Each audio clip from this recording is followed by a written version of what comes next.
जय माता रा आप सभी को। आज का हमारा विषय है माँ तारा। और विषय नहीं कहूँगा मैं कहूँगा आज की जो चर्चा है, आज जो प्रेम रूपी बातें हैं वो माँ भगवती तारा के चरणों में समर्पित होंगी। आप देखेंगे लोग बहुत कुछ बोलते हैं माँ तारा के बारे में। कुछ लोग जो अल्प ज्ञान वाले हैं वो इनको ग्रस्त लोगों के लिए नहीं बताते हैं, लेकिन माँ तो माँ होती है। आप देखेंगे कि माँ तारा का जो स्वरूप है वो बहुत ही भव्य है। तो बहुत सारे लोग होते हैं जो आपके पथ को रोकने की कोशिश करते हैं, पर जिन पर कृपा माँ भगवती माँ भवतारिणी की होती है वो उस पथ को हमेशा सदैव ही पार करते हैं और माँ भवतारिणी सदैव उनकी रक्षा करती है। आपको बस जो करना है वो ये है कि आपको अनुसरण करना है। माँ भगवती तारा, जिनको महाविद्या में दूसरी नंबर की महाविद्या कहा जाता है, और मैं कहूँगा कि महाविद्या नहीं, आप उनको माँ ही मान के चलें, क्योंकि जब आप शक्ति रूपेण संस्थिता बोलते हैं तो आप उस शक्ति की उपासना करते हैं, आप उस एनर्जी की बात करते हैं। लेकिन जब आप माँ बोलते हैं तो आप उस भवतारिणी माँ, जिनका अटूट प्रेम है अपने बच्चों के प्रति, वो बरसाती हैं, वो करुणामयी माँ। और उनकी दंत कथाओं में उनके अवतरण के बारे में जो बात कही जाती है वो यही कही जाती है कि जब भगवान शिव ने हलाहल विष को धारण किया तो वो मूर्छित होने की अवस्था में हो गए थे। तो माँ भगवती ने माँ भवतारिणी का रूप धारण किया और उनको अपना स्तनपान करवाया था। ये दंत कथाओं में आता है। कुछ लोग दंत कथाओं में ये भी कहते हैं कि माँ सती को जब भगवान शिव मना करने लगे दक्ष प्रजापति महाराज की यज्ञ में जाने के लिए, तो उन्होंने 10 महाविद्याओं का 10 दिशाओं में अपना रूप दिखाया।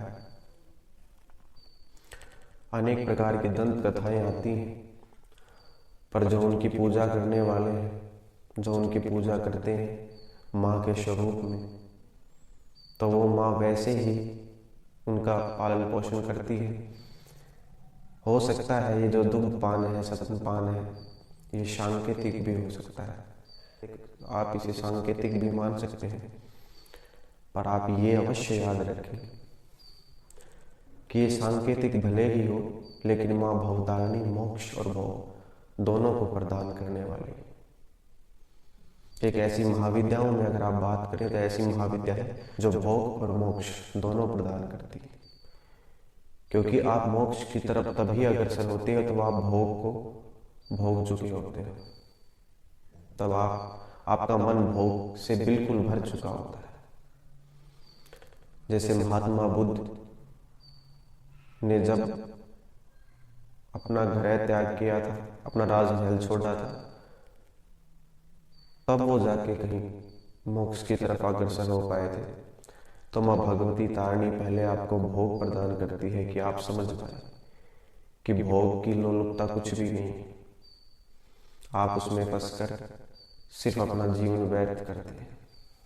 तब आप समझ जाते हैं, तब आपका मन भर जाता है भोग से। तब माँ भवतारिणी आपको अपनी ओर बुलाती है और मोक्ष प्रदान करती है। अगर आप तंत्र की बात करें तो तांत्रिकों की जो अधिष्ठात्री जो देवी है, तांत्रिकों की अधिष्ठात्री जो देवी है वो माँ भवतारिणी माँ तारा है। आप उन्हें उग्र तारा भी कह सकते हैं। अगर आप लक्ष्मी की बात करें, भोग की बात करें, तो प्राचीन समय में जो राजा होते थे वो माँ तारा की पूजा करते थे। और अगर आप किताबों की बात करें, अगर आप पढ़ें तो आप प्राचीन ग्रंथों में पाओगे कि माँ तारा की साधना करने पर उनको सुबह अपने तकिए के नीचे या बिस्तर पर स्वर्ण प्राप्त होता था, मतलब उनको सोना प्राप्त होता था। लेकिन आज के समय में ऐसा नहीं है। अगर आप माँ तारा की साधना करते हैं तो आपको सोना प्राप्त होगा, ऐसा कुछ तो मैं नहीं कहूँगा। लेकिन होने का मतलब सिर्फ इतना होगा कि आपकी उन्नति इतनी तेज होगी, आपके जीवन में इतनी तेज अच्छे बदलाव ऐसे आएंगे आपके जीवन में कि आपके पास बहुत पैसा हो जाए। इसलिए जो लोग तात्कालिक रूप से पैसा प्राप्त करना चाहते हैं, धन प्राप्त करना चाहते हैं, जो शेयर मार्केट सट्टे से संबंधित ऐसी कुछ लोग जो जुड़े हुए होते हैं, वो माँ तारा की पूजा करते हैं। जैसा मैंने पहले बताया, माँ तारा तांत्रिकों की अधिष्ठात्री देवी तो है। और अगर हम ज्ञान की बात करें तो आप प्राचीन ग्रंथों में पाओगे बहुत से आचार्य ऐसा कहते हैं कि ये माँ तारा का जो नील सरस्वती का जो स्वरूप है वो सहस्त्र सरस्वतियों के बराबर है, 1000 सरस्वतियों के ज्ञान के बराबर है। और ब्रह्मांड में जो ज्ञान इधर उधर भटका हुआ है वो सब माँ तारा अपने अंदर समाहित करती हैं। ज्ञान के ब्रह्मांड में जो ज्ञान है उसकी अधिष्ठात्री देवी जो है वो माँ तारा है।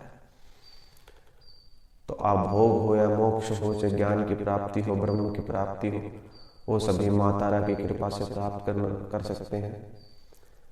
वो किसी तरह का भौतिक सुख हो, सांसारिक सुख हो या मोक्ष की बात हो, आप माँ भगवती तारा की कृपा से प्राप्त कर सकते हैं। मैं तो यही कहूँगा कि माँ तारा के बारे में कुछ भी कहना उस सूर्य को दीपक दिखाने के बराबर है। पर जो लोग माँ तारा की पूजा करते हैं, आराधना करते हैं, वो स्वयं ही बृहस्पति के समान ज्ञान प्राप्त करते हैं। इसलिए अगर हम ग्रहों में बात करें, ग्रह जो होते हैं, नवग्रह जो होते हैं, उनमें अगर हम बात करते हैं तो माँ तारा का स्वरूप जो आता है वो बृहस्पति ग्रह जो है उनसे संबंधित आता है।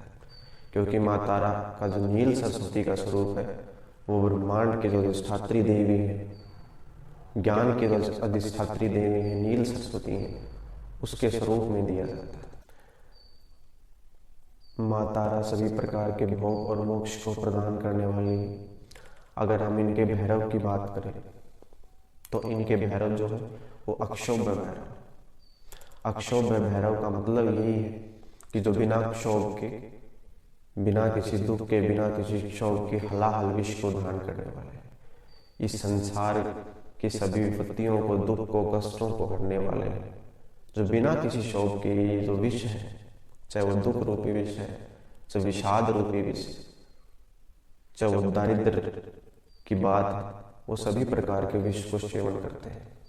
जो माँ तारा का साधक होता है वो बृहस्पति के समान ज्ञानवान हो जाता है और अक्षोभ्य भैरव के समान सभी की विपत्तियों को, कष्टों को दूर करने में सक्षम हो जाता है। कुछ चीजें प्राचीन ग्रंथों में सांकेतिक दी गई हैं, क्योंकि जिनकी बौद्धिक क्षमता, जिनकी भी बौद्धिक क्षमता वहां तक नहीं होगी, वो उन बातों को नहीं समझ पाएगा। वो केवल जो पुस्तक में लिखी गई बातें हैं उनको ही पकड़ पाएगा, ना कि जो लिखने वाला है उसकी बौद्धिक स्तर की बात। तो माँ तारा की पूजा जिस दिन आप शुरुआत करना चाहोगे, करोगे, उस दिन से आप पाओगे कि ज्ञान स्वतः ही आपके अंदर जो है प्रकट होने लगेगी। सब चीजें आप खुद ही प्राप्त करने लगोगे। मैंने माँ तारा की पूजा बहुत सालों तक की है और मैंने ये साधना है मेरे गुरुदेव से प्राप्त की। वो अघोर परंपरा से आते हैं। माँ तारा के आप किसी भी स्वरूप का, जैसे भी स्वरूप का आप ध्यान करना चाहें, आप तंत्र के क्षेत्र में जाना चाहें, समाज कल्याण करना चाहें, तो माँ उग्र तारा का स्वरूप आप ध्यान कर सकते हैं। जो नील वर्ण है, जो दिगंबरा है, जो चतुर्भुजी है, माँ ध्यान कर सकते हैं।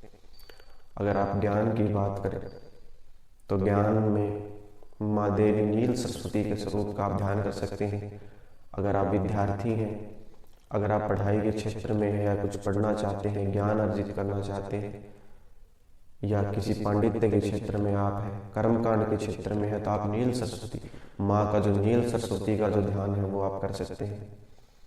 अगर आप किसी शेयर मार्केट, सट्टा या किसी भी क्षेत्र में जहाँ से आकस्मिक धन आता हो, तो आप माँ तारा का ध्यान कर सकते हैं, उनके स्वरूप का ध्यान कर सकते हैं, उनकी पूजा अर्चना कर सकते हैं। अगर आप भोग की बात करें तो आपकी कोई भी मिष्ठान जो आपको पसंद हो, क्योंकि जब आप इनकी पूजा की शुरुआत करते हैं, मैं अपने अनुभवों से बताता हूँ, तो तो खुद आपके अंदर भाव आने लगते हैं कि आपको क्या भोग लगाना है। आप अगर पहले भी सोच लेते हैं कि मैं ये भोग लगाऊं, और जब आप माँ तारा की पूजा शुरुआत करते हैं और ये सोचते हैं कि आप माँ तारा का ध्यान करेंगे, तो जो जो इनको पसंद होता है, जो इनको अपना भोग जो लगवाना होता है, वो आपके दिमाग में सब ही प्रकट होने लगेगा। आपके भाव वैसे ही होते चले जाते हैं, आपको कुछ करने की आवश्यकता नहीं। क्योंकि अगर आप अनुलोम विलोम का अभ्यास करते हैं, कुछ आचार्य कहते हैं कि महाविद्या वही है जिसमें आपको कुछ करना ना पड़े, उनकी कृपा से सब कुछ होता। कुछ लोग अनुलोम विलोम का अभ्यास करते हैं, योग का अभ्यास करते हैं, लेकिन जब आप माँ छिन्नमस्ता की पूजा करते हैं तो आप पाएंगे कि योग आपके अंदर स्वतः घटित होने लगता है। तो ऐसे ही आपको ज्ञान अर्जित करने की जरूरत नहीं है। जब आप माँ तारा की पूजा करना शुरुआत करते हैं, जब पूजा पाठ करने की आप शुरुआत करेंगे, तो आप पाएंगे ज्ञान आपके अंदर खुद से ही जो है प्रकट होने लगता है। आपको ज्ञान अर्जित करने की आवश्यकता नहीं होती, चाहे वो किसी भी सोर्स से आपकी तरफ आए, लेकिन ज्ञान आपकी तरफ दौड़ा चला आता है। आप बृहस्पति के समान ज्ञानवान होने लगते हैं। माँ तारा की कृपा अनंत है।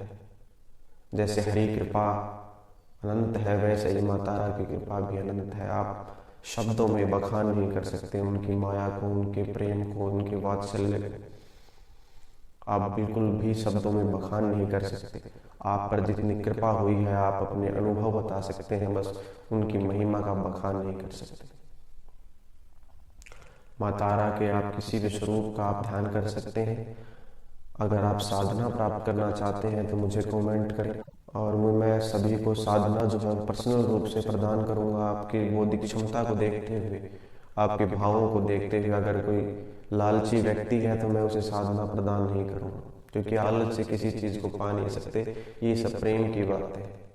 हाँ, अगर आप शाक्त मार्ग में जाना चाहते हैं तो ये पूजा अर्चना की विधि आपके लिए नहीं है, क्योंकि ये सब भाव रूपी है। जो भाव से माँ की पूजा करना चाहते हैं, भगवती की नहीं, माँ स्वरूप में जो पूजा करना चाहते हैं, वो मुझसे संपर्क करें। मैं